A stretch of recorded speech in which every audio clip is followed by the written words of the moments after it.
ഇത് മംഗലാപുരം റെയിൽവേ സ്റ്റേഷനാണ്. അതായത് നമ്മുടെ മാംഗ്ലൂർ റെയിൽവേ സ്റ്റേഷൻ. ഇവിടെ ഒരു കല്യാണത്തിന് വേണ്ടി വന്നതാണ്. കല്യാണമൊക്കെ കഴിഞ്ഞ് ഞങ്ങളിതാ തിരിച്ചു പോവാണ് കേട്ടോ. നമ്മുടെ മംഗലാപുരം തിരുവനന്തപുരം എക്സ്പ്രസ്സിലാണ് തിരിച്ചുള്ള യാത്ര. ഏകദേശം 2:20 കേട്ടോ ട്രെയിൻ ഇവിടുന്ന് സ്റ്റാർട്ട് ചെയ്യുന്നത്. ഒരു 1:30 കൂടി തന്നെ ക്യാബ് ഡ്രൈവർ ഞങ്ങളെ റെയിൽവേ സ്റ്റേഷനിൽ കൊണ്ടുവന്നാക്കി. ഇവിടുത്തെ ആൾക്കാരുടെ സംസാരം കേൾക്കാൻ നല്ല രസമാണ് കേട്ടോ. ഒരു പാട്ട് പാടുന്ന പോലെയാണ് ഇവരുടെ സംസാരം. തുളു ആണ് ഇവരുടെ ലാംഗ്വേജ്. ട്രെയിൻ യാത്ര ഞങ്ങൾക്ക് 3 പേർക്കും ഒരുപാട് ഇഷ്ടമുള്ള ഒന്നാണ് കേട്ടോ. നമ്മുടെ കാറിലും ബസ്സിലും പോകുന്നതിനേക്കാളും ഒരു പടി മുന്നിലാണ് ട്രെയിനിലുള്ള യാത്രയോടുള്ള ഇഷ്ടം. നമ്മൾ പോകുന്ന ഡെസ്റ്റിനേഷൻ ഏതാന്നുള്ളതിനേക്കാളും ആ പോകുന്ന യാത്ര എത്രത്തോളം എൻജോയ് ചെയ്യാൻ പറ്റും എന്നുള്ളത് തന്നെയാണ് കേട്ടോ ഞങ്ങളും നോക്കാറ്. എന്നാൽ എനിക്ക് കുറച്ച് കഴിഞ്ഞപ്പോൾ തന്നെ ഉറക്കം വന്ന് കണ്ണ് കാണാനില്ലായിരുന്നേ. തലേദിവസത്തെ ഉറക്കം ശരിയാവാത്തതുകൊണ്ടാണെന്ന് തോന്നുന്നു. നമ്മുടെ സദേൺ റെയിൽവേയുടെ പുതപ്പും ബ്ലാങ്കറ്റും ഒക്കെ എടുത്ത് ഞാനങ്ങ് ഉറങ്ങാൻ കിടന്നു കേട്ടോ. അപ്പോൾ ഉറങ്ങാൻ കിടക്കുന്നതിന് മുമ്പ് തന്നെ ആ പാക്കറ്റിൽ ഒരു ബ്രൗൺ പാക്കറ്റിലായിരിക്കും 2 ഷീറ്റും ഒരു ബ്ലാങ്കറ്റും ഉണ്ടായിരിക്കുക. അപ്പോൾ അത് ആദ്യം ബ്ലാങ്കറ്റ് വിരിച്ച് അതിൻ്റെ മീതെ നമ്മളൊരു ഷീറ്റ് വിരിച്ചിട്ടാണ് ഈ ബെഡ് സെറ്റ് ചെയ്യേണ്ടത്. കാരണം ഈ ബ്ലാങ്കറ്റ് ഒരു വട്ടത്തിലൊന്നും കഴുകുന്നതല്ല. ഒരു 1 വീക്കിലൊക്കെ ഒരു വട്ടയ്ക്ക് കഴുകുള്ളൂ എന്നൊക്കെയാണ് പറഞ്ഞു കേൾക്കുന്നത്.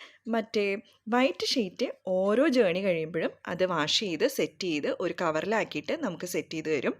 ഇത് സെക്കൻഡ് AC കമ്പാർട്ട്മെൻ്റ് ആണ് കേട്ടോ. അപ്പോൾ അതുകൊണ്ട് തന്നെ എല്ലായിടത്തും കർട്ടൻ ഉണ്ടായിരിക്കും.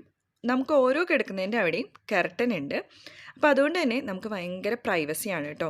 പക്ഷേ ഒരു രസം എന്താണെന്ന് വെച്ചാൽ നമ്മൾ ഇവിടുന്ന് തിരുവനന്തപുരത്ത് നിന്ന് മംഗലാപുരം പോകുമ്പോൾ 3rd AC ആയിരുന്നേ. അതിൽ നമുക്ക് മുഖം തോർത്താനുള്ള ഒരു ടവലൊക്കെ അവർ സെറ്റ് ചെയ്ത് വെച്ചിട്ടുണ്ടായിരുന്നു. എന്നാൽ സെക്കൻഡ് ACയിൽ ആ ടവലൊന്നും ഉണ്ടായിരുന്നില്ല കേട്ടോ. പക്ഷേ എല്ലാ സംഭവങ്ങളും അടിപൊളിയായിരുന്നു. റീഡിംഗ് ലൈറ്റ് ആയാലും മൊബൈൽ ചാർജിങ്ങിൻ്റെ ആ സംഭവം ആയാലും വാട്ടർ ബോട്ടിൽ വെക്കുന്നതായാലും ഒക്കെ നല്ല ക്വാളിറ്റിയുള്ള ഐറ്റംസ് ആയിരുന്നു. എല്ലാം വർക്ക് ചെയ്യുന്നുണ്ടായിരുന്നു കേട്ടോ. അതിനേക്കാളൊക്കെ ഉപരി നല്ല ക്ലീനായിരുന്നു. നമ്മൾ മാംഗ്ലൂരിൽ പോയത് മാവേലി എക്സ്പ്രസ്സിലാണ്. അതൊരു വൃത്തി ഉണ്ടായിരുന്നില്ല കേട്ടോ. ഇത് അതിനു വേണ്ടി എല്ലാ ഭാഗവും ബാത്റൂം ആണെങ്കിലും എല്ലാം നല്ല നീറ്റായിരുന്നു. അതുപോലെ തന്നെ ബോർഡുകളൊക്കെ വ്യക്തമായിട്ട് എഴുതി വെച്ചിട്ടുണ്ടായിരുന്നു.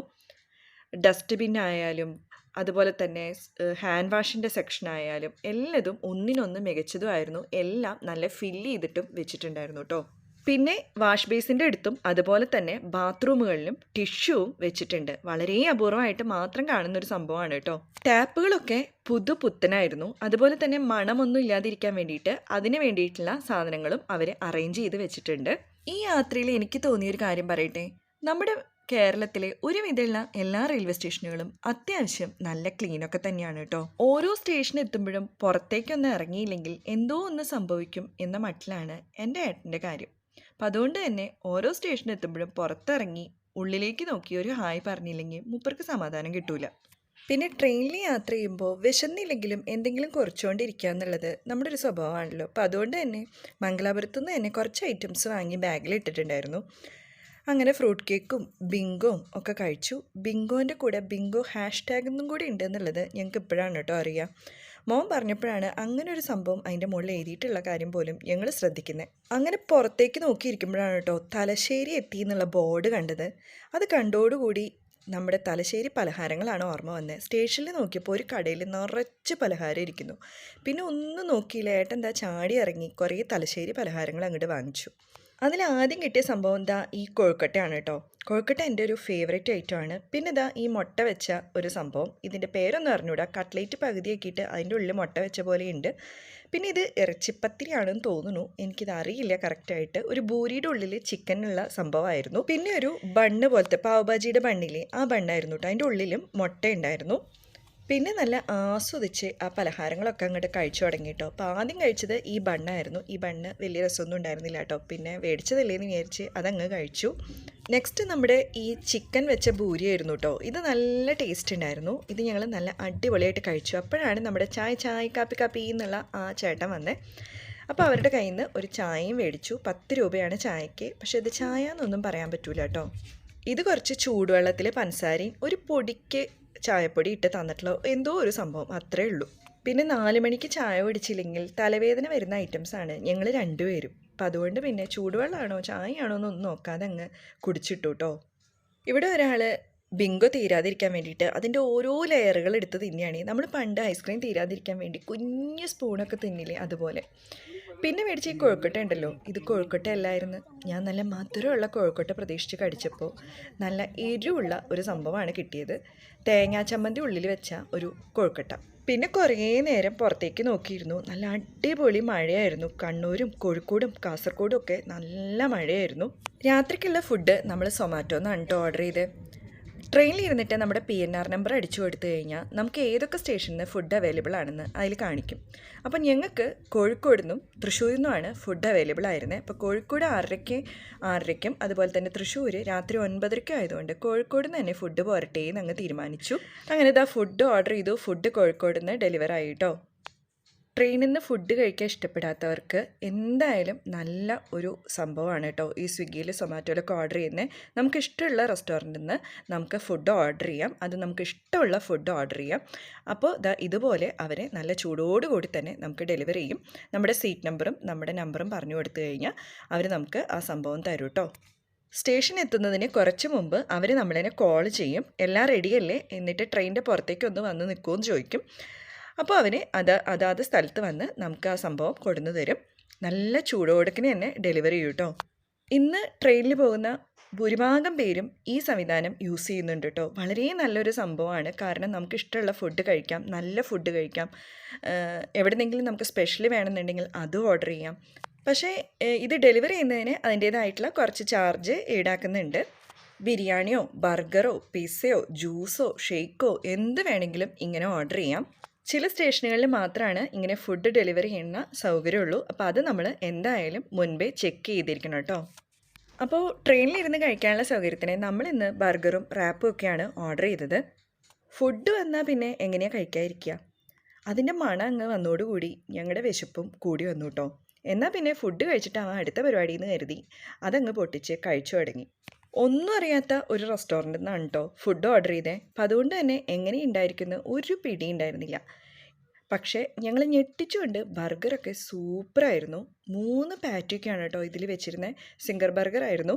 പിന്നെ കോഴിക്കോടുള്ള റെസ്റ്റോറൻ്റ് ആണല്ലോ, അതുകൊണ്ട് നമ്മളെ എന്തായാലും നിരാശരാക്കില്ല എന്ന് ഉറപ്പാണ്. കോഴിക്കോടത്തെ എല്ലാ ഫുഡും ഒന്നിനൊന്ന് മികച്ചതാണ് കേട്ടോ. പിന്നെ ഓർഡർ ചെയ്തത് ഈ ലോഫായിരുന്നു കേട്ടോ. ഇതും നല്ല ക്വാണ്ടിറ്റി ഉണ്ടായിരുന്നു, നല്ല ടേസ്റ്റും ഉണ്ടായിരുന്നു. ഇതിൻ്റെ ഉള്ളിലുള്ള ചിക്കനും നല്ല അടിപൊളിയായിരുന്നേ. അപ്പോൾ ഇതൊക്കെ മേടിച്ച കോഴിക്കോടുള്ള റെസ്റ്റോറൻറ്റിൻ്റെ പേര് മെൽറ്റ് ബർഗ് എന്നായിരുന്നു. ഇവിടെ ലോഡർ ഫ്രൈസും ബർഗേഴ്സും പിസയും അങ്ങനത്തെ കുറേ സംഭവങ്ങളുണ്ട് കേട്ടോ. ഇതൊക്കെ കഴിച്ചു കഴിഞ്ഞ് ഒന്ന് കണ്ണടച്ച് തുറക്കുമ്പോഴേക്കും ഷൊർണൂർ എത്തിയിട്ടോ. ഷൊർണൂർ ഏകദേശം വണ്ടി അരമണിക്കൂറാണ് നിർത്തിയിട്ടിരുന്നത്. എല്ലാവരും പുറത്തിറങ്ങി ചായ കുടിക്കുകയും ഫുഡ് കഴിക്കുകയും ഒക്കെ ചെയ്യുന്നുണ്ട്. എനിക്ക് വണ്ടിയിൽ നിന്ന് പുറത്തിറങ്ങാൻ പൊതുവേ ഇത്തിരി പേടിയാണ്. പിന്നെ ഒന്നും നോക്കിയില്ല, എല്ലാവരും ഇറങ്ങുന്നതല്ലേ എന്ന് വിചാരിച്ച് ഞാനും അങ്ങോട്ട് ഇറങ്ങിട്ടോ. ഏതായാലും ഇറങ്ങിയ സ്ഥിതിക്ക് ഒരു ചായ കുടിക്കാമെന്ന് കരുതി ഒരു ചായയും കുടിച്ചു. അപ്പോഴാണ് ഈ ട്രെയിനിൽ വെള്ളം ഫിൽ ചെയ്യുന്നതും അതിലുള്ള വെള്ളം കളയുന്നതും ഒക്കെ കണ്ടത് കേട്ടോ. പിന്നെ കുറേ നേരം സ്റ്റേഷനിലിരുന്ന് തലങ്ങും വിലങ്ങും വായി നോക്കിയിരുന്നു. പണ്ടത്തെ ജംഗ്ഷനായിരുന്നല്ലോ ഷൊർണൂർ റെയിൽവേ സ്റ്റേഷൻ. അപ്പോൾ അതുകൊണ്ട് തന്നെ അവിടെ ഒരുപാട് റെയിലുകളും ഒരുപാട് സംഭവങ്ങളൊക്കെ ഉണ്ടായിരുന്നു. എന്നാൽ ഇപ്പോൾ അതൊന്നും ഇല്ല കേട്ടോ. ഇപ്പോൾ വളരെ ശോഷിച്ച് 1-2 കടകളും അങ്ങനത്തെ പരിപാടികളൊക്കെ ഉള്ളൂ. എന്നാലും ഇവരുടെ വെയിറ്റിംഗ് ഹാളൊക്കെ നല്ല അടിപൊളിയാണ് കേട്ടോ. ചെറുതാണെങ്കിലും വളരെ നീറ്റും പിന്നെ നല്ല മോഡേണും ആണ് കേട്ടോ. ഷൊർണൂരിൽ നിന്ന് വണ്ടിയിൽ കയറിയിരുന്നപ്പോഴാണ് കേട്ടോ നമ്മൾ കോഴിക്കോട് നിന്ന് മേടിച്ച ഫുഡിൽ ഒരു സാൻഡ്വിച്ചും കൂടി ബാക്കിയുണ്ടെന്ന് ഓർമ്മ വന്നേ. 4 പീസ് ഉണ്ടായിരുന്നത് ഞങ്ങൾ 3 പേരും കൂടി അങ്ങ് പങ്കിട്ടെടുത്ത് കഴിച്ചു. ടേസ്റ്റ് പിന്നെ പറയണ്ടല്ലോ, അതും സൂപ്പറായിരുന്നേ. ഏകദേശം 9-9:30 ആയിപ്പിക്കും ഞങ്ങളുടെ സൈഡ് സീറ്റിലുള്ളവരൊക്കെ ഉറങ്ങാൻ കിടന്നു. മെയിനായിട്ടുള്ള ലൈറ്റ് ഓഫ് ചെയ്ത് ആ നൈറ്റ് ലാമ്പ് അങ്ങ് ഓൺ ചെയ്തോന്ന് അവർ പറഞ്ഞപ്പോൾ പിന്നെ വേറെ നിവൃത്തിയൊന്നും ഇല്ലാതെ ഞങ്ങളും അങ്ങ് ഉറങ്ങാൻ തീരുമാനിച്ചു. വീണ്ടും നമ്മുടെ ബ്ലാങ്കറ്റും ബെഡ്ഷീറ്റും ഒക്കെ എടുത്ത് വിരിച്ച് നല്ല സൂപ്പറാക്കി ഏട്ടൻ തന്നപ്പോൾ പിന്നെ ഞാനൊന്നും നോക്കിയില്ല, നേരെ അങ്ങ് കയറി കിടന്നു കേട്ടോ. മോനെ അപ്പർ ബർത്തും ഞങ്ങൾക്ക് 2 പേർക്കും ലോവറും ആയിരുന്നേ. പിന്നെ 3 മണിക്കുള്ള അലാറം കേട്ടാണ് കേട്ടോ എണീറ്റ്. അങ്ങനെ മോനെയും വിളിച്ചുണർത്തി. നല്ല തണുപ്പായിരുന്നു കേട്ടോ AC ഉണ്ടായിരുന്നത്. നമ്മുടെ കയ്യിലാണെങ്കിൽ സ്വെറ്ററോ ജാക്കറ്റോ ഒന്നും ഉണ്ടായിരുന്നില്ല, മോനെ മാത്രം ഉണ്ടായിരുന്നത്. അതുകൊണ്ട് അവൻ രക്ഷപ്പെട്ടു. ഏകദേശം 3:38 ആയപ്പോൾ തിരുവനന്തപുരം റെയിൽവേ സ്റ്റേഷനിലേക്ക് വണ്ടി എടുത്തു കേട്ടോ. ഇത്ര നേരം ഇരുന്നതിൻ്റെ ഒരു ക്ഷീണമോ ഒന്നും ഞങ്ങൾക്ക് ഉണ്ടായിരുന്നില്ല. വളരെയധികം എൻജോയ് ചെയ്ത ഒരു യാത്രയായിരുന്നു ഈ ട്രിപ്പ്. ട്രെയിനിൽ പോകുമ്പോൾ പലപ്പോഴും മടിക്കുന്നത് അവരുടെ ബാത്റൂം ഫെസിലിറ്റിയും ഒരു വൃത്തികെട്ട മണമൊക്കെയാണ്. എന്നാൽ അതൊന്നും ഉണ്ടായിരുന്നില്ല. അപ്പോൾ അതുകൊണ്ട് തന്നെ വളരെ ഹാപ്പി ആയിട്ടാണ് ഇപ്രാവശ്യം ഞങ്ങൾ ട്രെയിനിൽ പോയി വന്നത്. ഏകദേശം ഒരു 3:45 കൂടി തന്നെ തിരുവനന്തപുരത്ത് സ്റ്റേഷനിൽ ഇറങ്ങി. അവിടെ നിന്ന് നമ്മളൊരു ഊബർ ബുക്ക് ചെയ്തിട്ടുണ്ടായിരുന്നു. അപ്പോൾ ആ ഊബറിൽ നമ്മൾ നമ്മുടെ വീട്ടിലോട്ട് തിരിച്ചു കേട്ടോ. അപ്പോൾ ഇതാണ് ഞങ്ങളുടെ Mangalapuram to Thiruvananthapuram train vlog. അപ്പോൾ ഈ യാത്രയിൽ നിങ്ങളും ഞങ്ങളോട് കൂടെ തന്നെ ഉണ്ടായിരുന്നു. അപ്പോൾ ഇതുപോലെയുള്ള ഫാമിലി വ്ളോഗ്സും ട്രാവൽ വ്ളോഗ്സും ഒക്കെ ഇഷ്ടമാണെങ്കിൽ ഈ ചാനൽ ലൈക്ക് ചെയ്യാനും സബ്സ്ക്രൈബ് ചെയ്യാനും മറക്കല്ലേ.